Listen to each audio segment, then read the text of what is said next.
Hello guys, তো দেখো আমার দিদি আজকে মাছ ধরতেছে। আইসা কি পরিমাণে মাছ ধরতেছে, এই যে এতগুলো ধরে ফেলাইছে, আরো ধরতেছে। দেখেন কি পরিমাণে মাছটা ধরতেছে, ওর কোনো ভয় নাই, কেদার মধ্যে নেমে গেছে ও। তো দেখো আমার দিদি কেমন করে মাছ ধরতে নেমে গেছে, পুরা কাদা, কিচ্ছু দেখেনি, নেমে গেছে। এটা মাথায় দেখো একটা ব্রাশ রয়েছে, আর কি লুকে ও নেমে গেছে। এই যে ভাইয়ের সাথে মাছ ধরতেছে, এই দেখো আমাদের মাছ চলে এসছে, পুরো তেলে পিয়ে মাছ। এই যে চিট্টি মাছ ধরতেছে, দেখো। শহরে তো এইসব করা যায় না, গ্রামে আসলেই করা যায়। তো গ্রামে আইসি, তা ভাইরে বলছি চল মাছ ধরে নিয়েছি।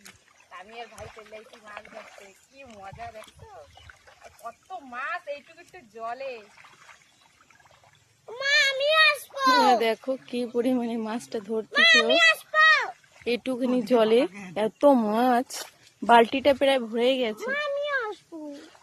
আর এ দেখো মার কাছে যাওয়ার জন্য পাগল হয়ে গেছে এই এই কাদার মধ্যে।